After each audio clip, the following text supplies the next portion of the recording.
Do you ever struggle to shake off bad moods? Or wish you could bounce back a little faster from stressful or frustrating experiences?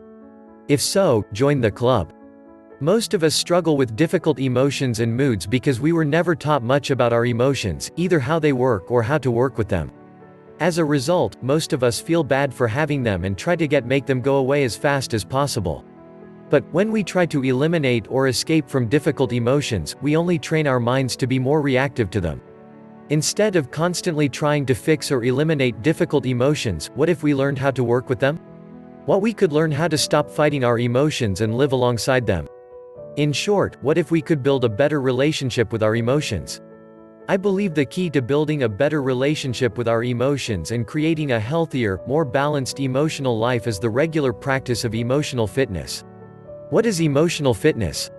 Emotional fitness is the idea that in order to lead healthy, happy emotional lives we need consistent habits and exercise that supports our mental health and well-being.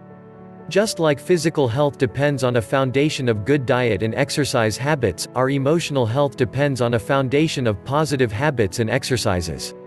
Now, I can hear you saying to yourself, I know where he's going with this. Emotional intelligence. That's what we need. Not exactly.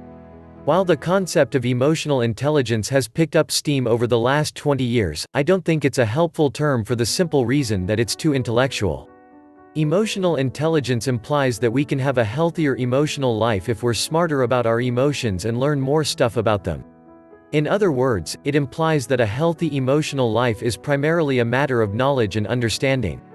But as anyone who's ever tried a new diet or signed up for a new gym membership knows, understanding what we need to do isn't the hard part.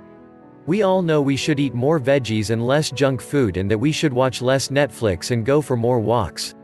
But despite our knowledge and good intentions, we all struggle to do the things we know will help. It's no different with mental and emotional health.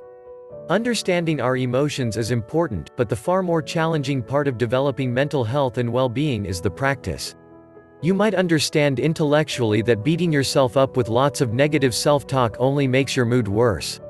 But changing your default inner voice is hard, slow, challenging work.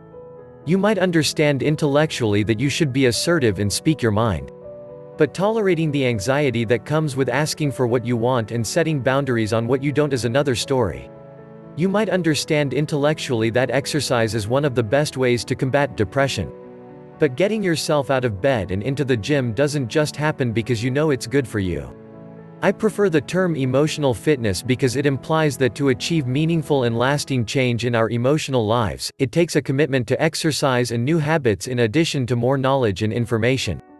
The benefits of emotional fitness. Before we dive into how exactly to begin building the habits of emotional fitness, it's worth taking a closer look at the real-life benefits of doing so. Because the clearer we are on why emotional fitness will really benefit us, the more motivation we'll have to work toward it. Decreased stress and overwhelm. Most people make the mistake of only trying to reduce stress once it's arrived.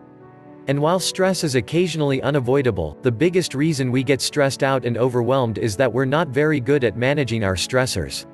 Part of emotional fitness is learning what sorts of events and situations tend to produce stress in us. The more aware we are of the connection between certain triggers, stressors, and our own stress response, the more intelligent we can be about dealing with those stressors before they become stress. For example, many people experience chronic stress and overwhelm because they're not very assertive. They have a hard time asking for what they really want and saying no to the things they don't. But at its core, assertiveness is not a communication issue, it's an emotion issue. By developing a better relationship with emotions like anxiety and guilt, we can improve our ability to assertively manage our stressors and prevent them from producing stress in the first place. Better communication and relationships. If you're anything like me, some of the most upsetting situations in life come from arguments with your spouse. And this is normal, because our spouse is the most important relationship in our life. That means there's the most at stake when things get shaky. Unfortunately, most fights, arguments, and blow-ups in our relationships come from not really understanding each other, what our real wants and needs are. We easily get accusatory and then defensive, and before we know it, we're 12 hours into one of those long, painful stretches of days where we barely talk and everything feels awkward and uncomfortable. Fundamentally, these communication and relationship problems are really emotion problems. Because we all have a hard time dealing with emotions like defensiveness, pride, hurt, and guilt, we tend to act in ways that we're not proud of and regret later on. Building better emotional fitness can help us tolerate and manage difficult emotions in our relationships and then find more productive ways to work through difficulties. Freedom from anxiety and worry. Every form of anxiety, from panic attacks and phobias to chronic worry and OCD, boils down to habits. Specifically, how we habitually respond to an initial burst of fear or anxiety determines whether our anxiety mushrooms into an overwhelming explosion of negative emotion or gradually fades away. Even more specifically, the habits of worry and avoidance are the main drivers of chronic anxiety. So why do we worry and avoid things even if it only makes us feel more anxious in the long run? Short answer, we're not very good at emotional tolerance. Slightly longer answer, because we're in the habit of instantly fighting or running away from our fear and anxiety, we teach our brains to be afraid of anxiety, which leads to vicious cycles of ever-increasing anxiety. The solution is to train your mind to stop fearing its own emotional reactions. A key component of emotional fitness is learning to tolerate initial bursts of negative emotion and detach from our habits of worry and avoidance. We can truly free ourselves from the endless cycle of worry and anxiety. Stick with your goals and commitments. Have you ever set out to do some work only to end up procrastinating and getting distracted? Ever told yourself in the evening that tomorrow is the day you finally wake up and go for a run early only to end up snoozing and missing the run altogether? Ever committed to being more honest and straightforward with your spouse about what you really want only to end up caving and just going with the flow? Of course you have. We all have. In one area or another, we all struggle to stay committed to our goals and aspirations. But the reason this is so difficult isn't that we don't really want it. We do. And it's not that we're not trying. We are. It isn't even that we don't know enough. We've all read plenty of articles and books about sticking with our goals. The real reason most of us fail to stick with our goals and commitments is that we're not very good at managing our emotions. Specifically, we're not very good at dealing with negative emotions like anxiety, shame, and regret that inevitably come up in some form or another when we push ourselves to try new things and grow. But with a solid foundation of emotional fitness, we become much better at identifying these emotional pitfalls as soon as they arise, and then navigating them intelligently and confidently so that we can stay on track with our goals. Increased self-awareness and mindfulness. One of the most subtle but impactful benefits of boosting your emotional fitness is that it can dramatically increase your ability to be self-aware and mindful.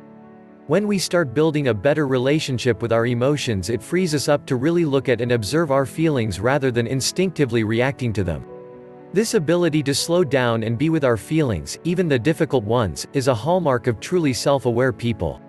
And along with greater self-awareness comes a host of benefits ranging from improved decision-making and communication to better leadership and more intimate relationships. How to start building emotional fitness. In some ways, the concept and implications of emotional fitness are daunting. To build our emotional health and well-being, we need regular habits and exercises that strengthen our mental muscles and emotional health. But just like the physical health and exercise, the fact that it's important and has serious implications doesn't mean we can't start small and take things one step at a time. When you first show up at the gym, it can be intimidating to see all the different machines and exercises that are possible and to compare yourself with all the people who seem to have mastered them all already. But the smarter strategy is to walk around the gym a bit, find something that looks both naturally appealing and doable given your current fitness level, and dip your toes in. And that's exactly how I recommend getting started with emotional fitness. What follows is a brief introduction to the types of activities and exercises you can use to build your own emotional fitness. For each one, I provide a brief description along with some links to where you can learn more.